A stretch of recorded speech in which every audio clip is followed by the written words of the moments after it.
Hello, and welcome back to another episode of Andy's Toolbox.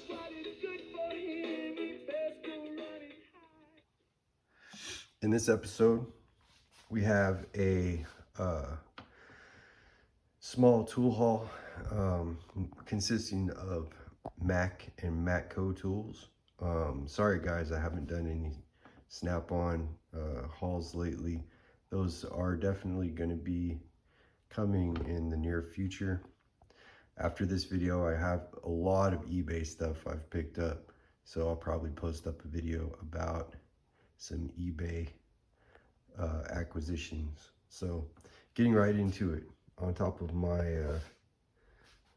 roll cart here, we have some tools. First off, I picked up this little reversible ratcheting bit socket.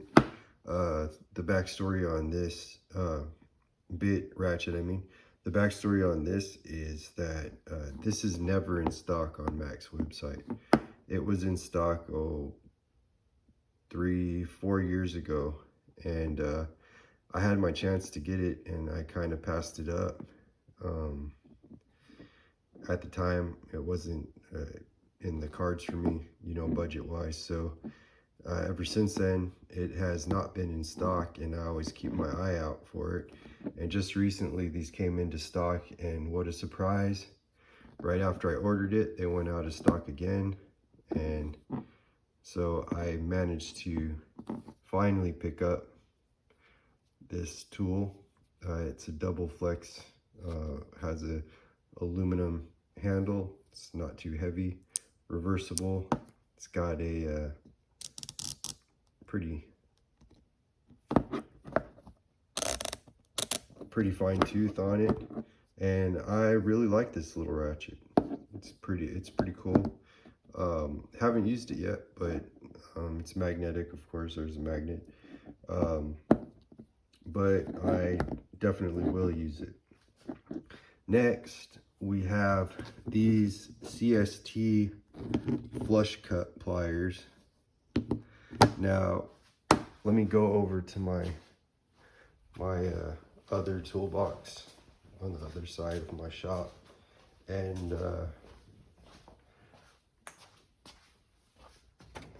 these right here are my Nipex. Let me get back over here. My Nipex flush cuts, and I got these Mac ones, and there's some backstory on these as well. See, now Craftsman has come out with their version of these, and Last Best Tool did a review on them, and he said they were garbage pretty much. But I'm happy with the Mac version. As you can see in the light, they're not too bad as far as the gap goes. They flush cut zip ties. I do have a zip tie over here. He said that these didn't cut at the tip. They were kind of bad for cutting at the tip. Let's see if I can get, okay, so see if I can get you guys down here. So right at the tip, right there, see that? Oh, I didn't get down far enough. Let me try that one more time.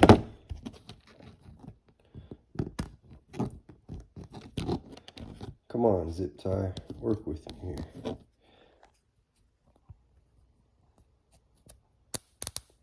Okay, we got it.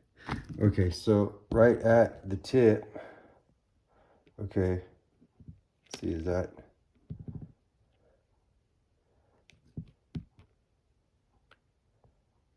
That's pretty close. Okay, so right at the tip, cuts that bad boy right off. So I don't know if they got factory seconds there at Craftsman, but these Mac ones cut just fine. Now, getting back into what I was talking about. Okay, now if you notice these Nipex, they have the relief. See it? It's right there. They have the relief, right? Okay. And then they have the thick part, okay, that goes up. But the relief is very short, you see?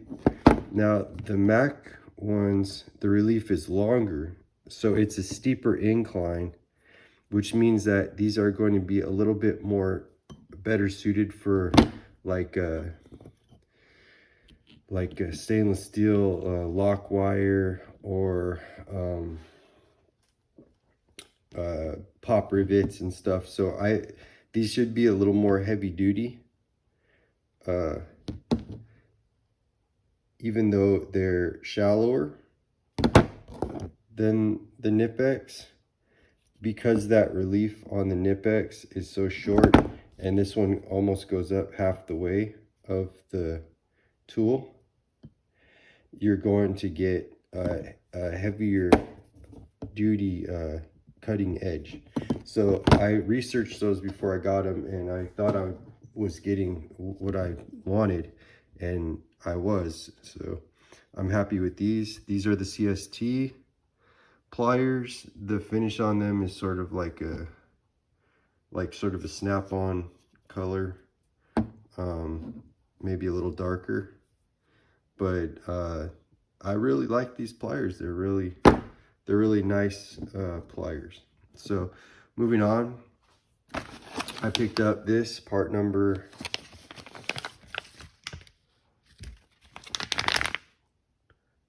right there, guys. Right there. Serpentine belt tool. And Mac makes the best one in the business. I mean, it's got the Mac handle. The laser etching is stamped in there. It's nice. It's long. It's cool. I like it. Better than what Snap-on's offering.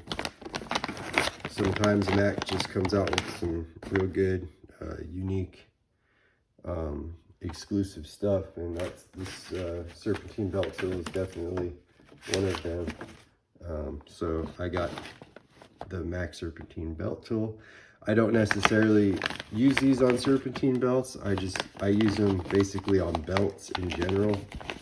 Like whenever I'm doing anything and there's a belt involved that you can't reach, I've come into situations recently where that has been an issue, like on the dryer repair, the dryer belt for the tumbler.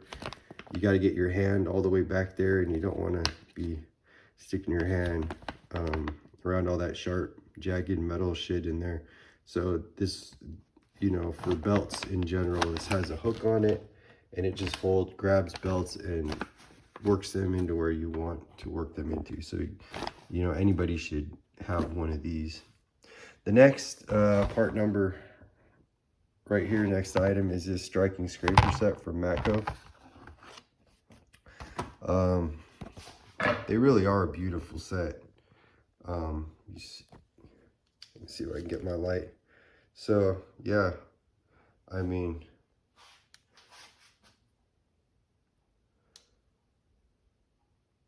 they're a good looking set of scrapers. In comparison to my Blue Point scrapers. Okay, so here's the Blue Point. Okay, here is the thinnest one of these, which is still thicker than a cheap putty knife, but not quite as thick as the Blue Point. So you have, let's see if I can get these all lined up here. So you have the Matco, you have the Blue Point, and then you have the thicker Matco, which is even thicker than the Blue Point. So if you can see right there, So this one, and the Matcos are pretty stout. Even the thin ones are stout. But the Matcos just, I mean, they really thicken that blade up. That's pretty beefy. So I'm really happy with those. Comes with the Matco red, color red I got. The red I felt looked the nicest out of the green and orange. So got those. Wasn't happy that they didn't stamp the Matco, the Pro Knife kit I got from Matco. Also a Mueller Coops rebrand, which is what these are. Had a cool bird and the Matco branding, which these didn't have. So I was kind of bummed out about that. But other than that, a very nice little set of striking scrapers. So that wraps up this episode of Andy's Toolbox. Like, comment, subscribe, hit that notification bell. Get notified if you like content like this, if you like reviewing and talking about your tools and what you do. Drop it in the comments. Right now, I'm working on my Volkswagen.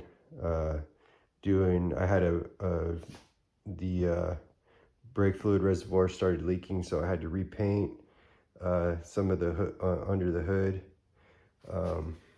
We can go over here, and so it was a catastrophe. I had to repaint where the paint peeled up because that shit is caustic as all hell, and I had to order a new reservoir, put new rubber hoses on. Sorry about that. Put new rubber hoses on the uppers and one rubber hose on the lower. I wasn't happy because it was not on there quite snug as I would like it to be when I did it the first time. So I kind of, while I was doing that, I might as well just change that out. Gonna have to pump my brake lines now. And while I had the car on jacks, I had the when I put a return line in my fuel system to my carburetors, when I had the car on jacks, I didn't take into account that when you raise the front end up too high, it will start siphoning gas into the carb. So I flooded my engine while I had been working on this, and so now I have to change the oil. I got the oil draining and the engine drying off from the gas that got inside of it, and I put a fuel shutoff valve in between the return line and the gas tank. So when I'm working on it, I can just switch that valve over so that doesn't ever happen again. So, you know, when it rains, it pours. You know how it is, guys. So that wraps up this episode of Andy's Toolbox. Stay tuned for more content. Later, guys. Let's see if I get you out with some music. Nah. All right. Take care, guys.